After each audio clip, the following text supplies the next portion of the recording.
بسم اللہ الرحمن الرحیم۔ کیا آپ کے ذمے بھی پچھلے رمضان کے کچھ روزے باقی ہیں یا کئی رمضانوں کے روزے آپ ابھی تک نہیں رکھ سکے؟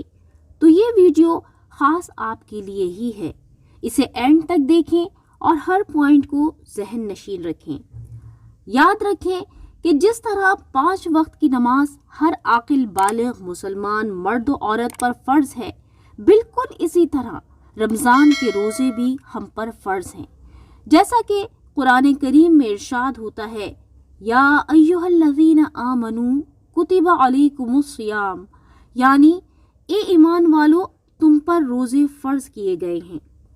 چنانچہ اگر کوئی مسلمان بغیر کسی صحیح عذر کے روزے چھوڑ دیتا ہے تو وہ سخت گناہ گار ہے۔ حدیث مبارکہ میں فرمایا گیا کہ جس نے ماہ رمضان کو پایا اور اس کے روزے نہ رکھے وہ شخص شقی یعنی بدبخت ہے۔ چنانچہ ایسے لوگوں پر توبہ کرنا اور روزوں کی قضا لازم ہے۔ البتہ اگر کوئی شخص کسی صحیح عذر کی وجہ سے روزہ نہیں رکھ سکتا تو وہ رمضان کے بعد عام دنوں میں جب اسے موقع میسر آئے فوراً روزوں کی قضا رکھ لے، چونکہ نہیں معلوم کہ موت کس وقت آ جائے۔ قبر میں جانے سے پہلے جو حقوق ذمے پر لازم ہیں انہیں ادا کرنے کی پوری کوشش کریں۔ جب نیت خالص ہو تو اللہ تعالیٰ منزل آسان فرما دیتا ہے۔ آج ہی سے ارادہ کر لیں کہ کچھ بھی ہو جائے قضا روزے رکھنے ہیں۔ ان روزوں کو رکھتے وقت 3 باتوں کا خاص خیال رکھیں۔ پہلی یہ کہ یکم شوال یوں ہی 10، 11، 12 اور 13 ذی الحجہ کو ہر قسم کا روزہ رکھنا حرام ہے، تو روزہ رکھتے وقت ان ایام کے علاوہ دنوں کا انتخاب کریں۔ دوسری، رمضان کے قضا روزے کی نیت رات کے وقت کرنا ضروری ہے، یعنی غروب آفتاب سے لے کر صبح صادق سے پہلے تک نیت کا وقت ہے۔ اس دوران کبھی بھی نیت کر سکتے ہیں۔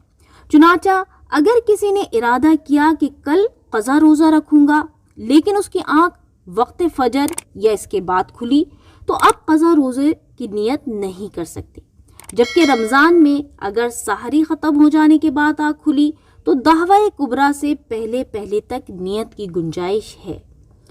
تیسری یہ کہ خاص رمضان کے قضا روزے کی نیت کرنا ضروری ہے۔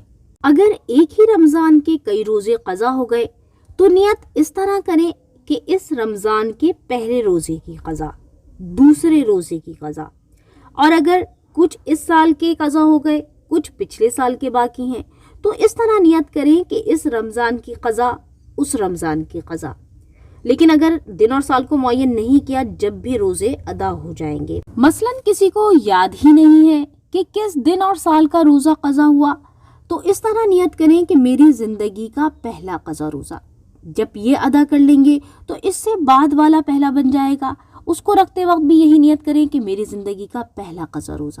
اس طرح باقی روزے جو آپ کے ذمے پہ باقی ہیں اسی نیت کے ساتھ ادا کر لیں، ادا ہو جائیں گے۔ ان تمام نکات کو سننے کے بعد عزم مصمم یعنی پختہ ارادہ کر لیں کہ اپنی مصروفیات میں سے وقت نکال کر قضا روزہ رکھنے کی طرف عملی قدم اٹھائیں گے۔ جس دن پہلا قضا روزہ رکھیں تو اللہ تعالیٰ کی خوب حمد کریں کہ اس نے توفیق عطا فرمائی کہ مرنے سے پہلے اپنی ذمہ داریوں سے عہدہ برا ہونے کی طرف توجہ ہوئی۔ اللہ کا شکر ادا کریں، چونکہ شکر کرنے سے نعمت میں اضافہ ہوتا ہے۔ اس طرح ہمیں مزید قضا روزہ رکھنے کی بھی توفیق مل جائے گی۔ اس ویڈیو کو زیادہ سے زیادہ مسلمانوں کے ساتھ شیئر کریں تاکہ وہ بھی اس جانب توجہ کریں اور اس طرح اس کار خیر میں حصہ ڈالنے کا ثواب آپ کو بھی مل جائے۔